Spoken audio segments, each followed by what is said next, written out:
नमस्कार, मैं हूं गौरव कुमार और लगाओ जीत का चौका इस खास कार्यक्रम में आप सबका बहुत बहुत स्वागत है।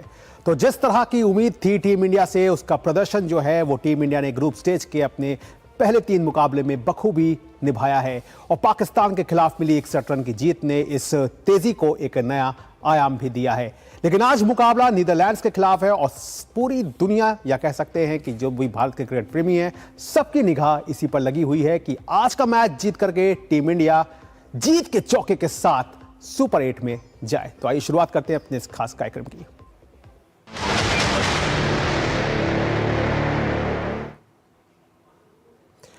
तो भारत और कहना चाहिए कि नीदरलैंड्स के बीच आज अहम मुकाबला जो है वो खेला जाएगा और ये मुकाबला जो होगा वो अहमदाबाद के नरेंद्र मोदी स्टेडियम में जो है वो आयोजित होगा।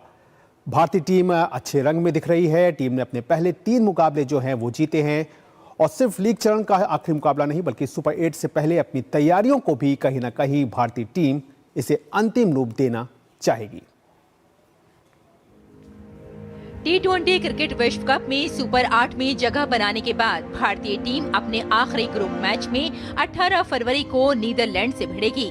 ये मैच अहमदाबाद के नरेंद्र मोदी स्टेडियम में खेला जाएगा। भारतीय टीम ने पाकिस्तान को मात देकर सुपर 8 में जगह बनाई थी। उस हाई वोल्टेज मुकाबले में मिली जीत के बाद भारतीय टीम के हौसले बुलंद हैं।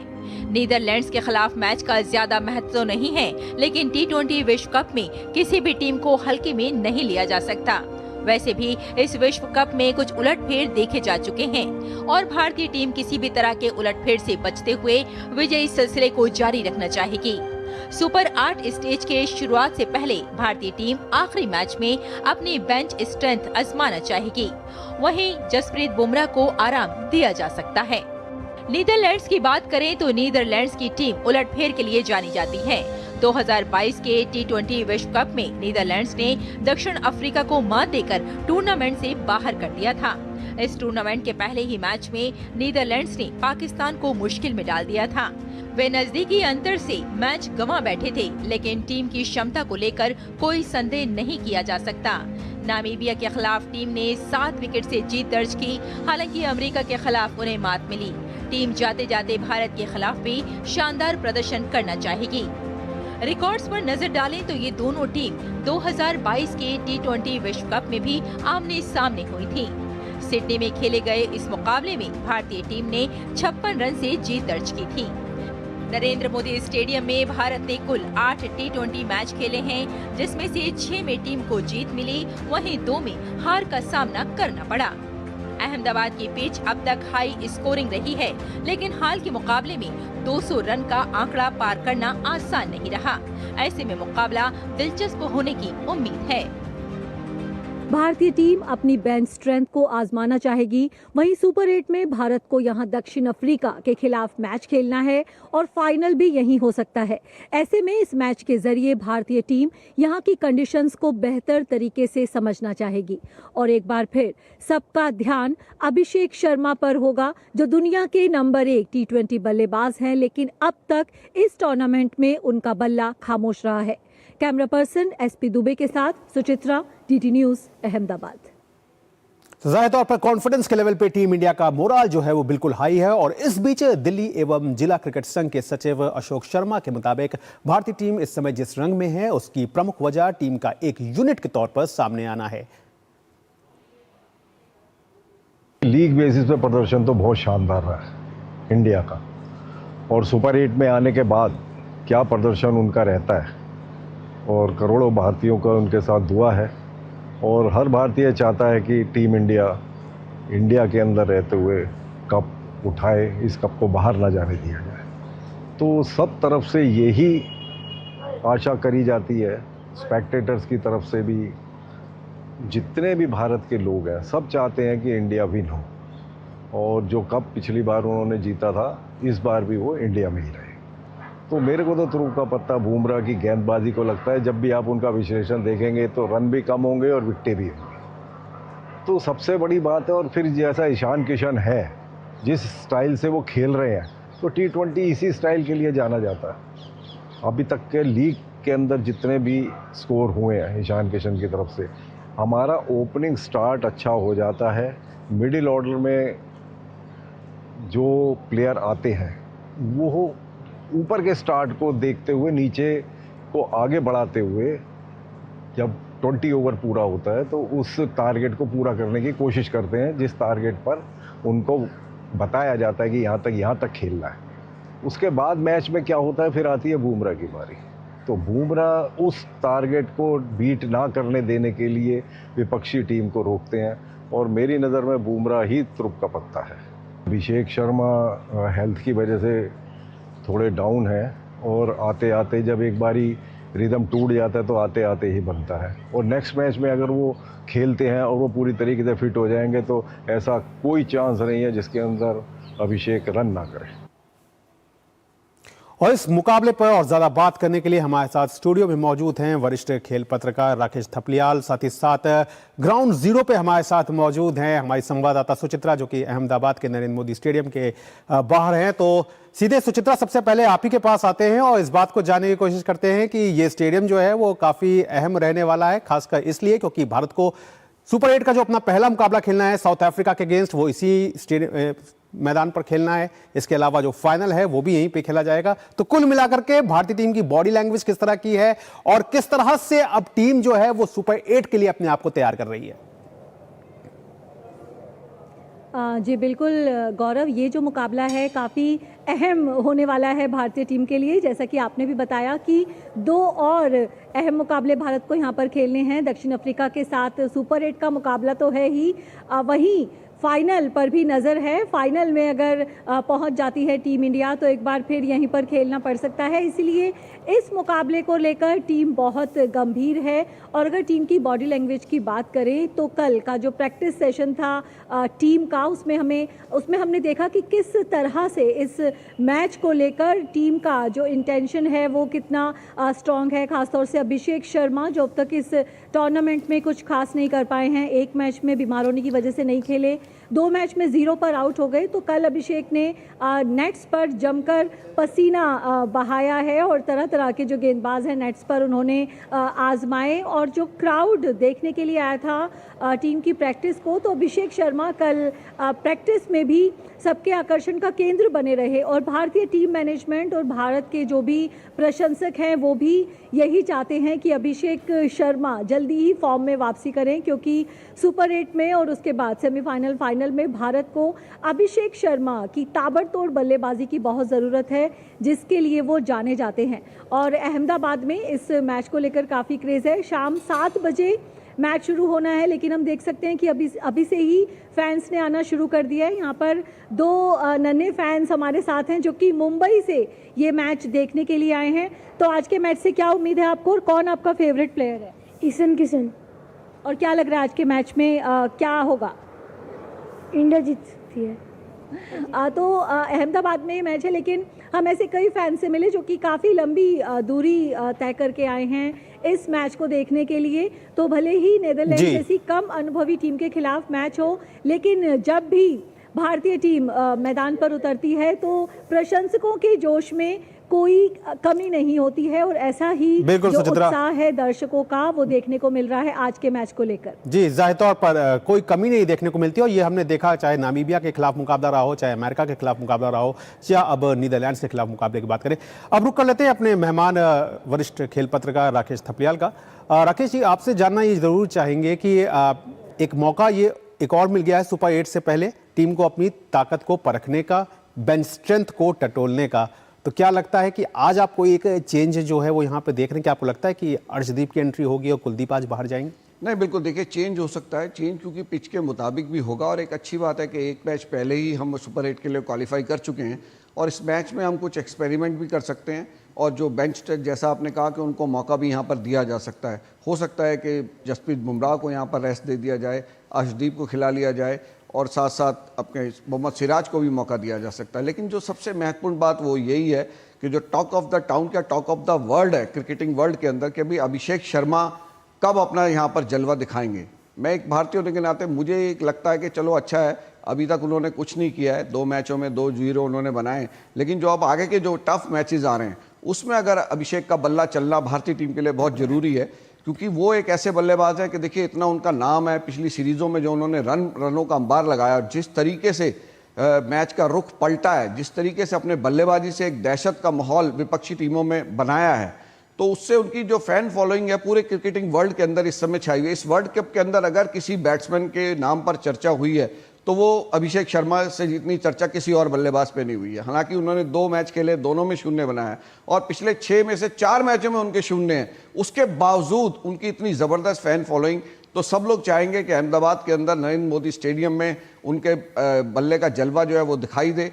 और नीदरलैंड्स के जो गेंदबाज है वो निश्चित रूप से, चाहे वो उनके फास्ट बॉलर्स हों चाहे वो स्पिनर हों, वो ये दुआ कर रहे होंगे कि भाई आज के मैच में या तो उनको खिलाया ना जाए अभिषेक को, या फिर उनका बल्ला जो है वो ज़्यादा उनके ऊपर प्रहार ज़्यादा ना करें, क्योंकि गेंदबाजों की वहाँ पर मुसीबत आने वाली है। अगर अभिषेक जैसे ही फॉर्म में आते हैं तो फिर गेंदबाजों के लिए बहुत बड़ी मुसीबत होने वाली है। जाहिर तौर पर गेंदबाजों के लिए बहुत बड़ी मुसीबत होने वाली है।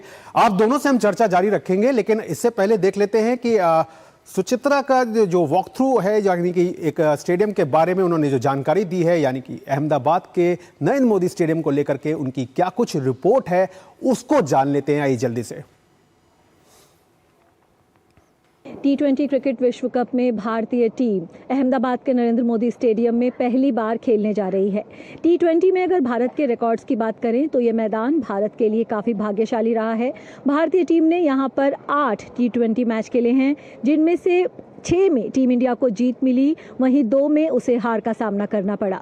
अगर हम टीम्स के सबसे बड़े स्कोर की बात करें तो वो भी रिकॉर्ड यहाँ पर भारत के ही नाम है। भारत ने 4 विकेट पर 234 रन बनाए थे न्यूजीलैंड के खिलाफ, जो भारत का यहाँ पर किसी भी टीम का सबसे बड़ा स्कोर है। और उसी मैच में भारत ने न्यूजीलैंड को 66 रन पर आउट कर दिया था। वो जो स्कोर है न्यूजीलैंड का 66 रन, किसी भी टीम का सबसे कम स्कोर है। और उस मैच में जो भारत ने 168 रन से जीत दर्ज की थी, वो किसी भी टीम का रनों के लिहाज से सबसे बड़ा विक्ट्री मार्जिन है। सबसे छोटे विक्ट्री मार्जिन की अगर बात करें तो वो भी भारत के ही नाम है। भारत ने यहाँ पर इंग्लैंड को 8 रन से हराया था। किसी बल्लेबाज के अगर हम सर्वोच्च स्कोर की बात करें तो शुभमन गिल के नाम है। शुभमन गिल ने 126 रन की नाबाद पारी यहाँ पर खेली थी।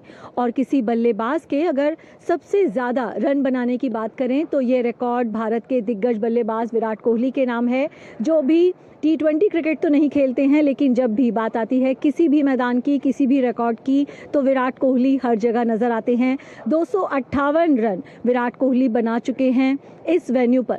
तो कुल 11 यहाँ पर T20 मैच खेले गए हैं, जिनमें से पहले बल्लेबाजी करने वाली टीम ने 6 मैच जीते हैं, बाद में बल्लेबाजी करने वाली टीम ने 4 मैच जीते हैं। एक मैच टाई रहा। दक्षिण अफ्रीका और अफगानिस्तान के बीच हुआ वो मैच जहाँ पर हमें डबल सुपर ओवर देखने को मिला था। तो रोमांचक मुकाबलों के लिए जाना जाता है अहमदाबाद का नरेंद्र मोदी स्टेडियम। और अब देखना होगा कि भारत और नेदरलैंड्स के बीच ये जो मैच होने वाला है, इसमें हमें कितना रोमांचक मुकाबला देखने को मिलता है। कैमरा पर्सन SP दुबे के साथ सुचित्रा, DD न्यूज़, अहमदाबाद। तो वाकई अहमदाबाद के नरेंद्र मोदी स्टेडियम में जो भारतीय टीम का रिकॉर्ड था उसे हमारी संवाददाता ने बताया, और सीधे अब उन्हीं का रुख कर लेते हैं सुचित्रा का। तो सुचित्रा, जिस तरह से आपने देखा कि भारतीय टीम का रिकॉर्ड तो चलिए बहुत बेहतर है अहमदाबाद के नरेंद्र मोदी स्टेडियम में, लेकिन अगर आज के मुकाबले को देखें तो जिस तरह से अगर पूरा एक अभी तक ग्रुप स्टेज में देखें टीम इंडिया के परफॉर्मेंस को, तो बल्लेबाजी से वो 100% की जो उम्मीद थी वो अभी तक निकल करके नहीं आ पाई है। ये अलग बात है कि आप पहले बैटिंग करते आए हैं, लेकिन उसके बावजूद अब तक आपका जो सर्वोच्च स्कोर है वो 209 है, वो भी नामीबिया के खिलाफ।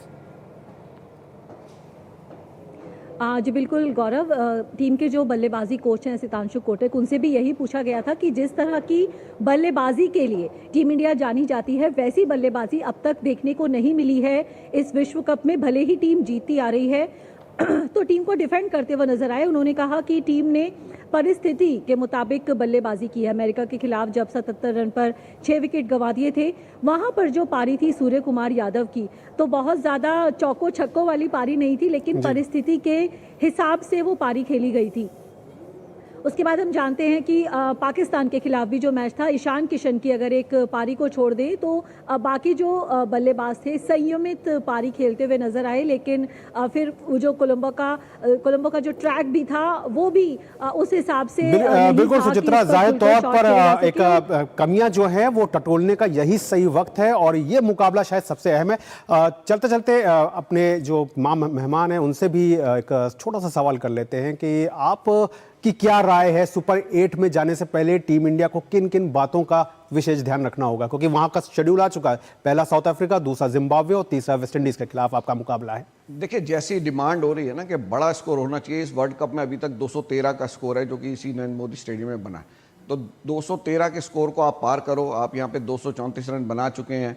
तो मुझे लगता है कि सबसे बड़ी चीज़ होगी कि सारे बैट्समैन को, इसमें हमारे जो टॉप के बैट्समैन हैं, अभिषेक शर्मा जरूर फायर करें, ईशान किशन की फॉर्म वैसे ही रहे, बरकरार रहे। उसके अलावा जो बाकी के हमारे बल्लेबाज हैं जिन्होंने अभी तक संभल के बल्लेबाजी की है, जैसे कप्तान सूर्य कुमार यादव की बात करें, तिलक वर्मा की बात करें, उन्होंने संभल कर टीम की ज़रूरत के हिसाब से, शिवम दुबे हैं, उन्होंने टीम की ज़रूरत के हिसाब से बल्लेबाजी की है अभी तक के इस वर्ल्ड कप के अंदर। तो मुझे लगता है कि आज कोशिश ये होनी चाहिए कि हम एक बादशाह की तरह खेलें और एक बड़ा स्कोर यहाँ पर खड़ा करें और हमारे जो सारे टॉप के बल्लेबाज हैं 4-5 वो यहाँ पर बड़े रन बनाएं, आक्रामक बल्लेबाजी करें और गेंदबाजी में भी हमारे तेज गेंदबाज जैसे जसप्रीत बुमराह ने जिस तरह से पाकिस्तान के खिलाफ गेंदबाजी की, चाहे वो हमारे हार्दिक पांड्या हों उन्होंने की, या स्पिनर्स हैं, और ज्यादा अटैकिंग हमें करना होगा। पर जो भी अपनी कमियां हैं उनको दूर करें और उनको तेजी के साथ दूर करते हुए सुपर 8 में शान के साथ अपने जो जीत का परचम है वो लहराते चले। तो राकेश, आपने अपना कीमती समय दिया, इसके लिए आपका बहुत बहुत शुक्रिया, और सुचित्रा आपने भी जो जानकारी दी उसके लिए भी आपका बहुत बहुत शुक्रिया।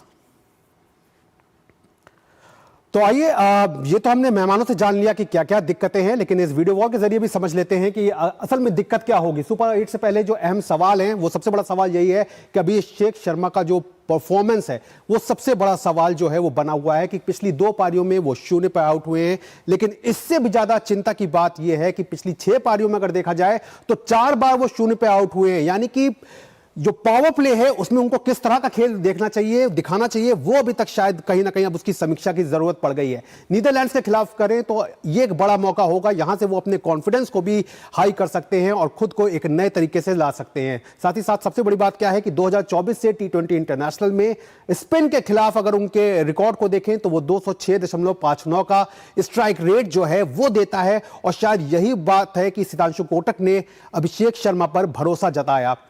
इससे अलग चलें तो सबसे बड़ा सवाल यह है कि स्पिनर्स के खिलाफ अभी तक जो भारतीय बल्लेबाज हैं वो अपनी ही पिच पर कहीं ना कहीं संघर्ष करते हुए बखूबी नजर आ रहे हैं। बल्लेबाजों से 100% जो है वो नहीं निकल पाया है, तो जाहिर तौर पर इनको जो है वो टीम इंडिया को दूर करना होगा। तो आइए अब खेल से हट करके दूसरी खबरों का रुख करते हैं, जहां पर भूटान के प्रधानमंत्री दासो शेरिंग तोब्रो ने प्रधानमंत्री नरेंद्र मोदी से मुलाकात की है। हैदराबाद हाउस नई दिल्ली में दोनों नेताओं के बीच कई अहम द्विपक्षीय मुद्दों पर चर्चा हुई।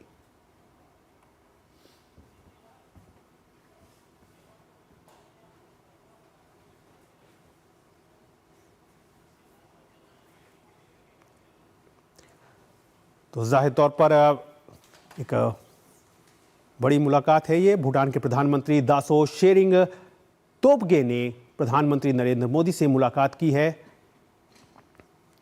और ऐसे समय पे ये मुलाकात हुई है जबकि AI summit, AI impact summit जो है वो नई दिल्ली में आयोजित हो रहा है।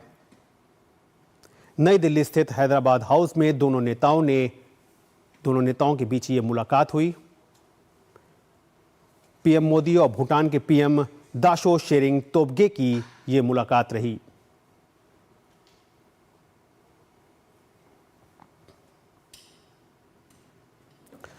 भूटान के साथ भारत के रिश्ते जो हैं वो कितने अहम रहे हैं, वो हमेशा से काफ़ी पारंपरिक रहे हैं। चाहे शिक्षा की बात हो, चाहे व्यापार की बात हो, आर्थिक स्तर पर मजबूती देने की बात हो, दोनों देश जो हैं वो हमेशा से एक दूसरे के साथ आगे बढ़ते रहे हैं।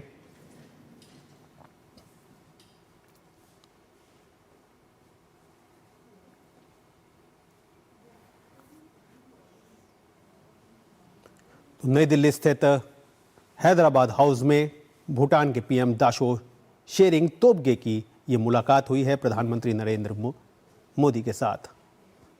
नई दिल्ली स्थित हैदराबाद हाउस में ये मुलाकात हुई है, जहां पर दोनों नेताओं के बीच कई अहम द्विपक्षीय मुद्दों पर भी चर्चा हुई।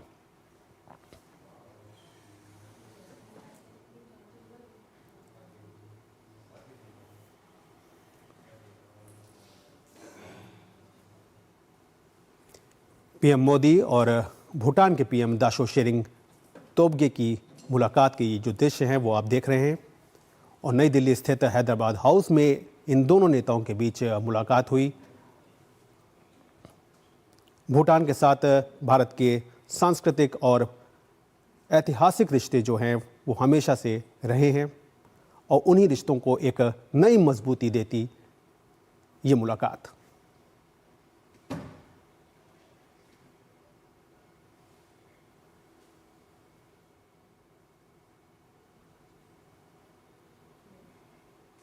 तो नई दिल्ली स्थित हैदराबाद हाउस में ये मुलाकात हुई, जहां पर द्विपक्षीय मुद्दों पर भी बातचीत हुई। तो फिलहाल खेल समाचार में इतना ही, और हमारी जो पूरी स्पोर्ट्स टीम है उसको जरूर दीजिए इजाजत। लेकिन साथ ही साथ ये हर कोई कह रहा है कि टीम इंडिया से कि आज लगाओ जीत का चौका, क्योंकि सुपर 8 से पहले यह है एक अहम मौका। नमस्कार।